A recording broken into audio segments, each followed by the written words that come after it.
संसार में अगर जन्म लिया है तो कर्म का भोग भोगना।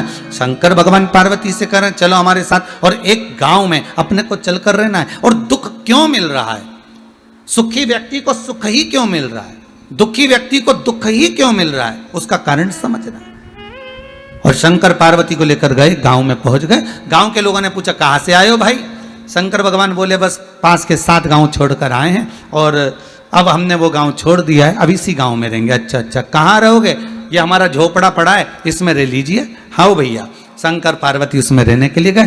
पार्वती जी बोली खाएंगे क्या? शंकर भगवान बोले मैं भोजन की व्यवस्था करता हूं, तू जब तक भोजन बनाने की व्यवस्था कर ले।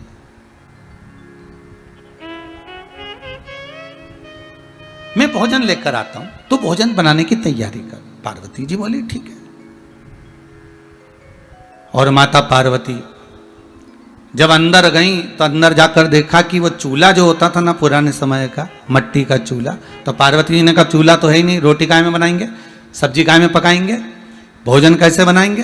पार्वती जी गई और जाकर उन्होंने कुछ ईंट ढूंढी। ईंटें जो दीवार में चुनाई जाती हैं वो ईंट ढूंढी गई। अब पार्वती जी बहुत सारी जगह गई पर वो ईंट नहीं मिली। बहुत ढूंढने के बाद पार्वती जी एक झोपड़े के पास गई। वो झोपड़ा झरझर हो रहा था, वो झोपड़ा टूट सा रहा था, बड़ा कमजोर हो चुका था। पार्वती जी ने वहां से एक ईंट उठाई, 2 ईंट उठाई, 3 ईंट उठाई और उठाकर 4-5 ईंट पार्वती जी लेकर आई और आकर उन्होंने चूल्हा बना लिया। शंकर भगवान आए सामग्री लेकर और सूखा सामान लेकर। शंकर भगवान ने आकर कहा ले पार्वती भोजन बनाओ, तैयारी करो। चूल्हा बनाया। पार्वती कहे हाँ, ईंटें कहां से लेकर आई हो? पार्वती जी ने कहा वो एक मकान था ना वो झरझर हो रहा था, एक मकान जो था ना वो टूट रहा था, एक मकान बड़ा कमजोर सा हो गया था, वो कुटिया, वो झोपड़ा, वो एकदम जर्जर सा हो गया था, उसकी ईंटें निकल रही थी। तो मैंने सोचा 4-6 ईंट इसी में से निकाल कर ले जाऊं। दूसरे के मकान की ईंट में लेकर आ गई और मैंने चूल्हा बना दिया।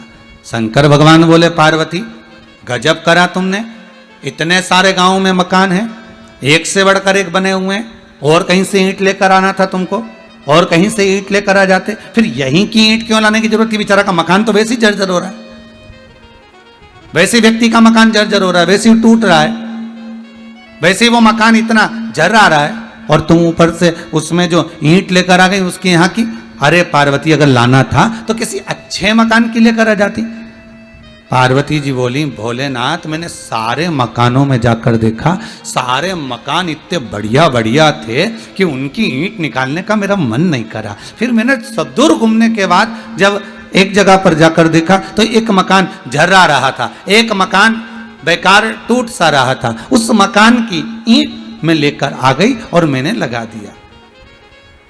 शंकर भगवान ने कहा पार्वती तुम्हारे प्रश्न का उत्तर मिल गया कि दुखी व्यक्ति को दुख ही दुख क्यों मिलता रहता है और सुखी व्यक्ति को सुख ही सुख क्यों मिलता रहता है। जैसे पार्वती तुम अच्छा मकान देखा तो तुम उसकी ईंट निकाल कर नहीं लाई, तुमने अच्छा भवन देखा तो तुमने उसकी ईंट नहीं निकाली, पर जो मकान झरझरा सा हो गया था, जो मकान टूटा सा हो गया था, जो मकान की ईंटें झर रही थी, जिस मकान की ईंटें नीचे गिर रही थी, तुमने वहीं की ईंट निकाली। पार्वती जी, शंकर जी कहते हैं बस तुम्हारे प्रश्न का उत्तर यही है, जिसने इस मकान को सवार लिया, जिसने इस मन को सवार लिया, पार्वती जी जिसने इस मन को सुधार लिया, भगवत भजन से, स्मरण से, शिव कथा से, राम कथा से, कृष्ण कथा से, भगवान की भक्ति से, जिसने इस महल को, इस मकान को, इस भवन को संभाल लिया होता है, फिर उसको दुख नहीं मिल पाता है। पर जो मकान झरझरा सा हो जाता है, जिसके भीतर काम, लोभ, आसक्ति, वासना, तृष्णा, ये सब जिसके भीतर बराती चली जाती है, बस उसी की ईंट निकलती चली जाए, बस उसी की ईंट निकल रही है। दुख क्यों मिल रहा है? दुख मिलने का कारण क्या है? क्यों तकलीफें मिलती है? उसका कारण क्या है? हम मृत्युलोक में जन्म तो ले लिए, हम पृथ्वी पर आ तो गए, पर इस पृथ्वी पर आने के बाद हमारा जो कर्म है, हम उस कर्म से वंचित हैं। हम उस कर्म से वंचित। किसी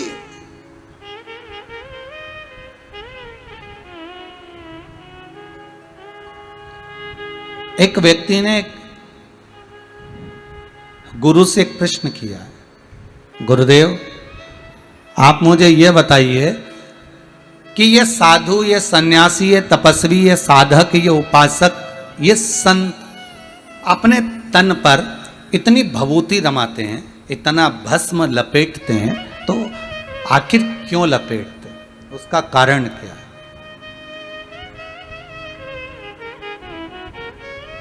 उस भस्म को लपेटने का कारण क्या हो सकता है? उस भस्म को शरीर पे लगाने का कारण क्या हो सकता है? शंकर की कथा करे, गुरु कहते हैं, लिंग पुराण कहती है,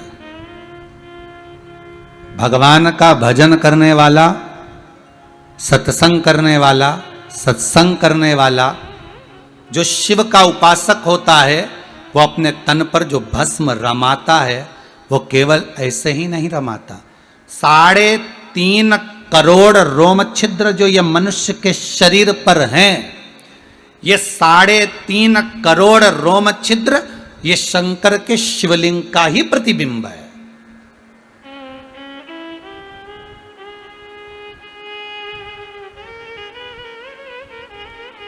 और भस्म लगाकर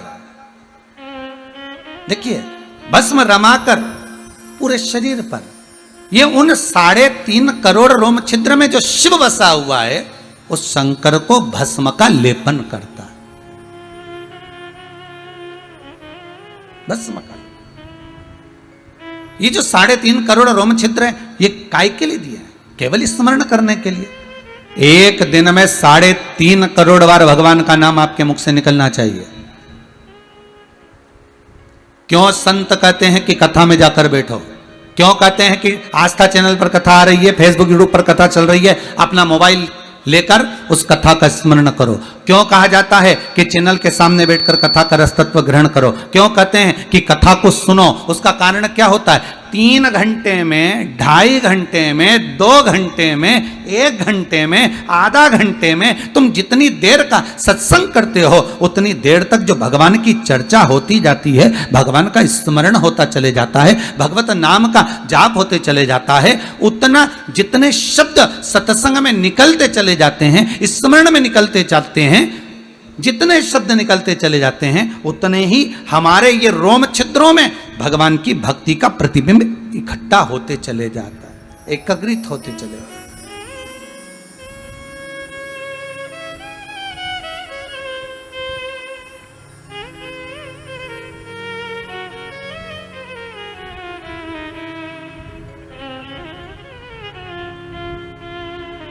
महाराज केवल स्मरण मात्र से शिवोहम शिवोहम श्री शिवाय नमस्तुभ्यं, शिवोहम शिवोहम श्री शिवाय नमस्तुभ्यं, केवल एक मंत्र का स्मरण कर लेना, केवल एक मंत्र का जाप कर लेना और शंकर का अनुमोदन कर लेना, शरीर के एक एक रोम छिद्र को भगवान की भक्ति में संजो देता है, भगवान की भक्ति में डुबो देता है।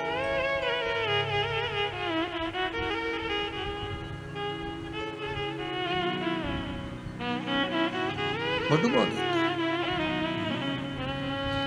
श्री शिवाय नमस्तुभ्यं, श्री शिवाय नमस्तुभ्यं, श्री शिवाय नमस्तुभ्यं, श्री शिवाय नमस्तुभ्यं, श्री शिवाय नमस्तुभ्यं, श्री शिवाय नमस्तुभ्यं, श्री शिवाय नमस्तुभ्यं, श्री शिवाय नमस्तुभ्यं, श्री शिवाय नमस्तुभ्यं, श्री शिवाय नमस्तुभ्यं, श्री शिवाय नमस्तुभ्यं, श्री शिवाय नमस्तुभ्यं, श्री शिवाय नमस्तुभ्यं। सब गाइए, कितने टीवी के सामने बैठे दोनों हाथों से ताली से बजाते हो। श्री शिवाय नमस्तुभ्यं, श्री शिवाय नमस्तुभ्यं, श्री शिवाय नमस्तुभ्यं, श्री